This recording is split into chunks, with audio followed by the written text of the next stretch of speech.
You close. You close your. Oh. We're gonna sing you whatever you just said. Oh. You do that. Oh, I thought he was saying that closure, the end part. Is it recording? Yeah.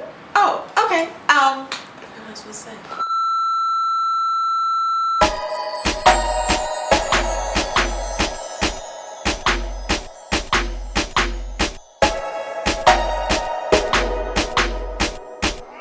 Are you ready?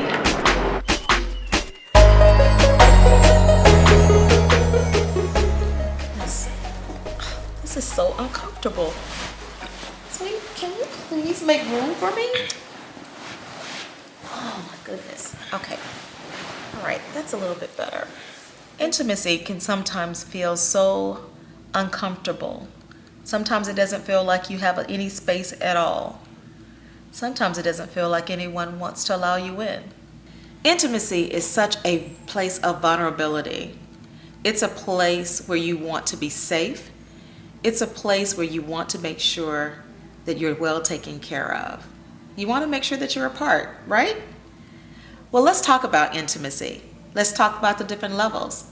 Let's even talk about the sexual intimacy. Let's talk about communication. So join us. Intimacy. So today we're going to be talking about intimacy. Into me, see. Intimacy. We're going to talk about sexual intimacy. We're going to talk about... But isn't that the first thing we always think about as soon as we say intimacy? Yeah. Sexual. Yeah, that's what okay, so it goes so much further than that and deeper than that. Mm-hmm. So that's what we're going to talk about today.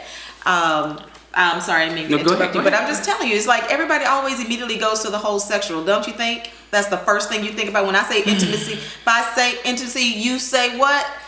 Sex. Okay, do it again. I say intimacy, you say sex. Okay, but we're not talking about that right now. We are. You're right, mostly men. Hey. We are going to talk about sexual intimacy. But the first thing, before you get to that, we've got to talk about something else. Trust. Touch. Yep. Touch. Feelings. Okay, let me tell you what my thing is. I feel like intimacy of time.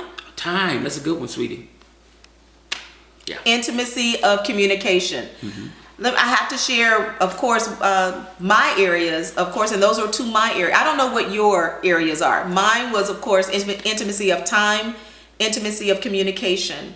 It was hard for me to feel like, okay, let's go ahead and go to the intimacy or the sexual intimacy side until I had those two things kind of locked in. Closeness, right. Closeness is another thing. And the only way that I could feel close, I first had to put my walls down. I can't, even to the point where we talk about putting you in and giving you into me and intimacy, all of those coin terms you've heard, I can't give you that until I can trust you, right? Right. And it's absolute trust. Absolute trust is definitely one. And the first trust that I had to have before trying to talk about an intimacy with Roland, I had to have trust in God. We can say we trust God, but to be able to really activate that and really put your heart out there, really be vulnerable, God knows anyway, so why don't we just talk about it? Why don't we just reveal it? There was, when you were talking initially, I thought you were going in this direction with the trust piece and the time piece. Spending the time builds the trust. Spending the time builds the trust, right. Spend the time and quality time. Right. It builds the trust. There was a book many, many years ago that was recommended to me in this area to strengthen us, and it was Sex Begins in the Kitchen. I'm not taking it to the sex piece yet. Okay. Don't let the title fool you. Don't let the title fool you. Okay, stay with me. Come back. Okay. But sex begins in the kitchen. And so and that's a good book to provide to your husbands, mates, and so forth. It's saying that the intimacy doesn't start once you get behind the closed doors in the bedroom. Right. So the kitchen would be a place that you would, prepare food, wash dishes, have all of those things. That's where it begins. The details, the things that you spend time in preparing a dish, washing the dishes. And used to always say, let's wash dishes together. Let's cook together.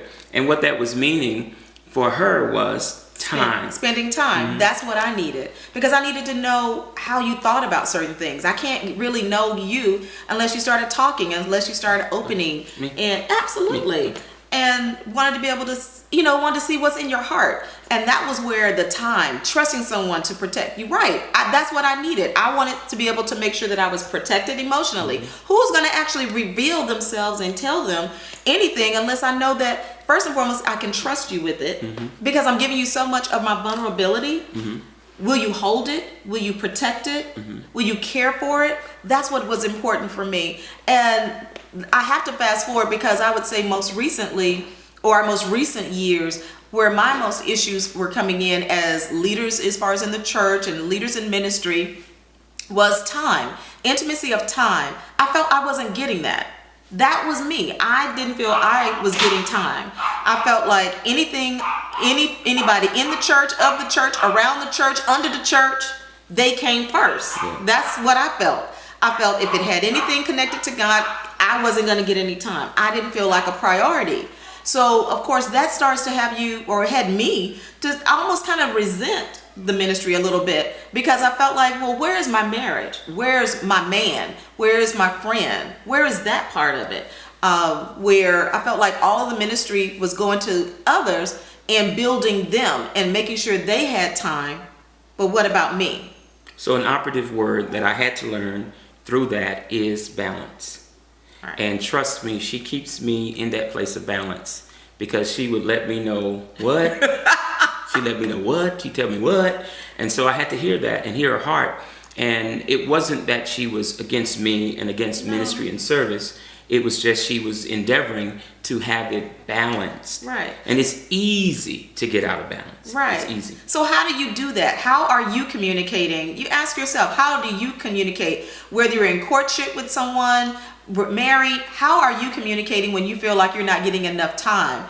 Do you normally come off very short, very some type of argument starts? How do you actually convey to that special person in your life that I need time, that you're important and I'm important to you, but why can't we ever connect together? Why is it always, I would tell Roland, I said, I feel like we're two ships literally passing in the night, because both of us are working, see you early in the morning, leave in the morning, come back at night, all of that. It was never any time for you, for the two of us. It was like, where's the you and I part? There is no you and I. And that was a really frustrating part for me. So one of the things that we did with the time was what? What did we do to kind of help with the time? Well, I think one of the things when you were saying like two ships passing in the night, because of all the obligations with jobs and everything, it wasn't just the ministry and it wasn't just church. It was all requiring a portion of our time.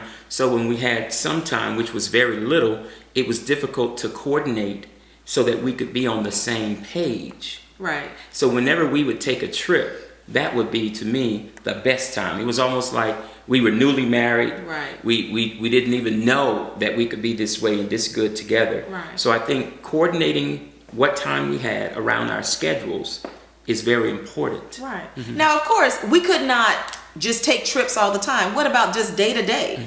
Day-to-day spending time. For me, I didn't want to resent any of that, because I felt like I was pulling or moving further and further away from my husband. Right. Yes, I told you. I said, I'm going to be real honest and be real truthful with it. I felt like you talk about, you want to know why people that are married for long amounts of times and years, how do they end up just eventually just kind of separating, and how they're pretty much, you live your life, I'm living my life. You can do that living in the same house. And I used to tell Roland all the time, let me tell you what I don't need.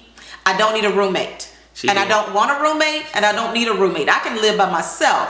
This is my truth. They may not be your truth. Maybe this will help one person that has logged on. But it's reality, because we can get so busy that we busy ourselves out of our marriages. We busy ourselves out of relationships. We busy ourselves out of communication. And if we don't recognize it, a lot of times, you know how you're going so fast and you don't realize, is it Friday? I didn't realize Friday. I thought it was Thursday. Because you can get so caught up that you don't live in the moment at all. So when I mentioned about the intimacy of time, you have to set time. You have to purposely schedule time. Intentionally. Always intentionally. We're talking about that time. One of the things that's also coming up so much, and isn't it such an oxymoron that we're on social media, but social media was taking so much, because that tends to be like our number one now communication tool. Tell me, who feels like they're always on some form of social media all the time, and whether their spouse, loved one, or something like that has said something about it. Anybody? Okay. Well, Roland, that was an issue for us. I was looking for some hands. I was looking for hands, but I ain't see no hearts. I ain't see no. I'm like, do you agree? You're not agreeing. That's not your issue. Well, it was for us, because out of it that was the way a lot of people were communicating with us. So it tends to be where that was how you were always on some form of social media. And funny about it, we kind of use that as our news. That instead of picking up a paper, you tend to go on social media because you can find out what's going on in the world. Crazy enough. But you can find yourself on it you say, I'm only going to be for 5 minutes, 10 minutes, 30 minutes, an hour later, you are still on social media. I mean, it was crazy to me. So out of that, we had to be able to we made them some type of agreement. What did we say we were going to do? Okay, well, I made the agreement. How about that? Okay, let me be truthful. I made the agreement. I said, okay, you're right. It could be an addiction. I stated, okay, let's do this. 9 o'clock is the shut-off time. 9 o'clock, no more social media. Now, what's hard about that is that my email, my calendar, when I say everything that I do pretty much is on my phone, so I was like, okay, so social media had been cut off at 9, but what about the phone? So I had to realize the phone, you can also get too attached with that. When we talk about our intimacy of time, we've got to recognizing what you're putting your time into. Remember I said a couple series ago, I stated, whatever you give your most time to is what you love. That's your priority. That's what you're most loyal to.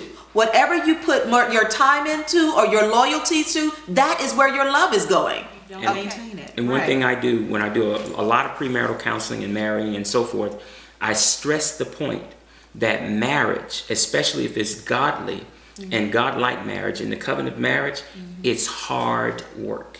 Right. It's not easy. And if you're going to have a great marriage, you're going to have to put in the work to get it. It's conscious work. It's a conscious effort and work. And that even kind of goes into when we talk, I told you mine was intimacy of time, and the other one was intimacy of communication.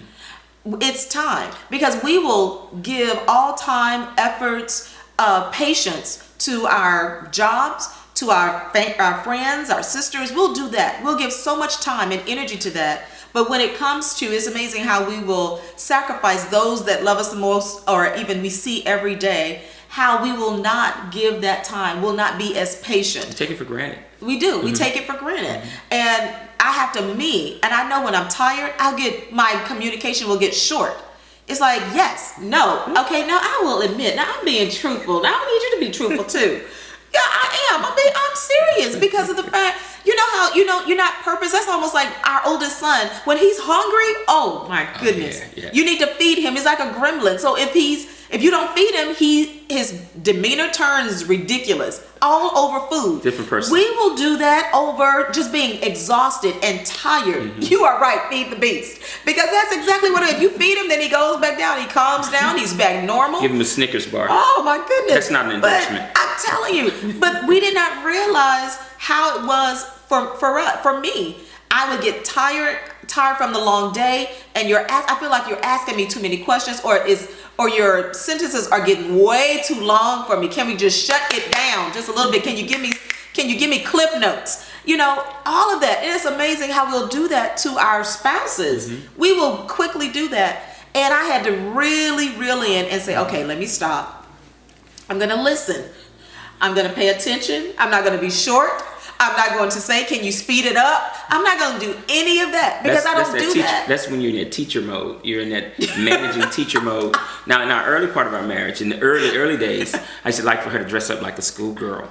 That's the other intimacy part. And she'd come in, I say, hey, little girl, where's your mom and your dad? Right. And she'd have on, we should play all that. But now, when it got to this mode where she said she would be short when she's coming in, and my primary love language is words of affirmation. Right. So I'm looking for her. I'm secure in myself, but my love language, to communicate love to me, is to affirm me with words. And then she's being all short and harsh, and I'm like, whoa. And so what it's causing me Was to do purposeful. was to repel her and to push back away from her. And then one of hers is for that touch. She wants me to just hold her and come up from behind her for no reason and just stand there and hold her. But from what she was in the workspace and dealing with that, she hadn't downshift from it, or all the juice was gone. So when she came home, I'm like, wait a minute. Or he would say my communication was so like professional that I was treating him like an employee. Yes, I'm not. or a You're not staff my member. manager. I don't work for you. That was you need to not. go I back was to work. not purposely trying to do that. I really wasn't. So these things are the things that were negative to intimacy, Right. counter to intimacy. And I'll say for us, what my perspective of it is, we've matured. We have. We've We've matured. acknowledged what that maturity is. We've acknowledged where it is. That's the first point, is to acknowledge where you've done something or you're being a certain way. Because it's hard, because then you combat it. You like, he's saying, well, you're not really, sensitive enough. And I'm like, yes, I am. I am sensitive. Can't you hear I'm I said, sensitive? can't you be softer when you I'm talk to me? like, I am talking soft. So I didn't, until you finally really take ownership to that thing and say, you know what? I didn't realize I was being that way. I didn't realize I was being short. That's where that taking for granted. It's like, what I'm going through, but does that give you an excuse to talk, to behave a certain way within the home? Because even within the home, if you have children there, they're hearing you as well too. And they're pretty much going to stay away because they don't want to be a part of that. Right. They really don't. So you have to be cognitive of what you're doing and how you're doing it. And if you are having a real stressful day, then just say, you know what? I'm really tired. Let me get a minute to kind of get myself together, because I really don't want to do or say anything that will hurt you or offend you. Just absolutely just admit it. That's all you have to say. And we won't do that. And that's where that communication, because if I'm actually approaching Roland so much in a way, how is it that I expect him to be open to me? And to be able to tell me really about his day or what's really going on. Because there have been stressful times in our lives, that there have been times in which we're going to talk about in another series, when I've been dealing with a point of depression, points of suicide, this happens, yes. Thoughts of it. This happens, and being saved and knowing Jesus Christ is my Lord and Savior. Yes, it happens. But one thing about it is what you do with that process, what you do with those emotions. So all of that in communication, if you don't have that intimacy or that area of vulnerability, because that's what I believe intimacy is. It's allowing myself to be vulnerable with you is intimacy. It's not just the sexual. If I am vulnerable and open in all the areas of time, all in the areas of communication, now we can go to the areas of sexual intimacy. Well, let's get to the vulnerable stuff then. You know what? I'm serious. There was one question or one thought earlier. We've been married. This is 2 months into our 28th year. Yes. So we were 27 years, December 25th. Now it's 2 months into the 28th year. I agree. Because I say this is our 28th year, but she wants me to wait till December. So. Tomatoes. Okay. Potatoes. Okay. Potatoes. But in that intimacy sense, I feel like about our 12th year was when we hit a spot. I noticed that, I believe, as I assessed it, our covenant was really, really strong at that time. About our 12th year. And that's when the tests actually increased. That's when it started coming. That's when the tests, that's when we got busier. The kids were actually more on the independent end. And we had to realize, it's just me and you. Because when we're having children so early on in our marriage, of course, all the attention, if we weren't at work, then we're feeding the kids, dressing the kids, bathing the kids, taking the kids to soccer, Just taking logistics. the kids to all the logistic stuff. And you end up working on that so much so that you don't realize, because by the time you both agree, we're both tired, so we're cool. So no one's really communicating on that level when you first got together. I'm telling you, you're not, because you're so busy with the kids. He's going in one direction, you're going in another. We divided and conquered. And then what happened is, as the boys became more independent, and now it's interesting, we gave them all of our stuff, all of our time, our money, and everything. We're running them to every kind of sport event it is, 2 years apart. And then all of a sudden, when they get their little lives, because they're young adults and all of that, they threw us to the curb like nothing. I'm telling you, it was like, I'm going to give you the deuces. See, where you going? With my friends? But one thing about it is it allowed us to realize, where were you and I? We had to reconnect. And if you're connecting now, great. I applaud you for it. We missed it. And we didn't. We didn't do that. We didn't cultivate it throughout the process with children. We didn't. Not well. We did. Well, we did it, but we didn't do it well. And in saying that, because when we got in our later years, when the kids were older, later years. Well, yeah, later years. We did not cultivate that to be able to say, okay, how do we fix this? Instead of turning, we were pretty much almost turning against each other, not to each other. Instead of admitting it's not all my fault, it's not all his fault. We had to be able to say, we both had parts in this. We both have to take ownership in this thing. So that's a really good point. A lot of times in marriages, there's tremendous conflict because there's the blaming game. Yeah. I'm blaming you for the problems that we're having, the frustrations I'm having because there's no intimacy, communication intimacy, time intimacy, or sex intimacy. I can see what you're doing, but I'm not seeing my contribution to it. Right. And so until you call a truce, we talked about a truce last week. Right. You just have to get to a neutral place and just forgive what wasn't, and make a commitment to work on what is and what you desire to have going forward. Earlier, I was thinking about the intimacy, and I was thinking about our relationship with the Lord. And intimacy for me in that aspect would be worship. Yeah. And sometimes we feel so far from God because of our busyness. We're neglecting that God is everywhere at all times. Right. So you don't have to be in a secret place or a unique spot. Just be aware of him all the time. Sometimes I would walk through life and I would just smell her. It's like I'm looking around to see, have you seen her? Because I could smell her. I could just smell her scent. It was just a part of me. A wind would go by, and I know you weren't there, but I thought you had walked by, And it's because you're on my mind, you're on my heart regularly. And then we sent out a little text message, or I used to hide little stuff. Remember when I used to spray the cologne on my underwear and put them in your stuff and hide them? Now yeah, but I don't get that. I don't get that no more. I don't get that. You want some draws? I got some draws. I got American Eagle too. I'll hook you up. I got you. But I'm just telling you, it's those things, a picture of oneness. You're right. But those are things that we used to do. And it's amazing, the small things, the little things that we tend to move away from. We still need those. Yes. We still need those. All I want you to do is to make sure, to be able to have a powerful sexual intimacy, focus on the intimacy of time. Make sure you understand, and touch, and make sure you do as far as the intimacy of communication. Pull down those walls, understand and allow that person to be able to give their truth. Let them be able to give them their hearts to you. Call a truce. Call a truce and allow that, and make sure what they share with you, don't use it against them. Don't use it, because that was very vulnerable. So if you want to be able to have that trust of the other person, of your loved, of your mate, make sure you understand. Open your heart as well too. Look inside what you're giving them. Take the time. Take a moment. Okay. First with God, then with your spouse. Please do that. And if you're in a relationship to a point you're thinking about marriage, take some notes. Understand. Apply them even as well in your courtship. Do that. I promise you will never go wrong with it. And you're going to make mistakes, so don't be so hard on yourself. Laugh a lot. Take time and have fun. Do some things and have fun. Enjoy life. Life is really short, so I want you to enjoy it. Enjoy it with the person that you love. So Father, I pray for those that are watching, that have dialed in today, that are struggling in their intimate areas with you first and with others, be it marriage or family intimate relationships.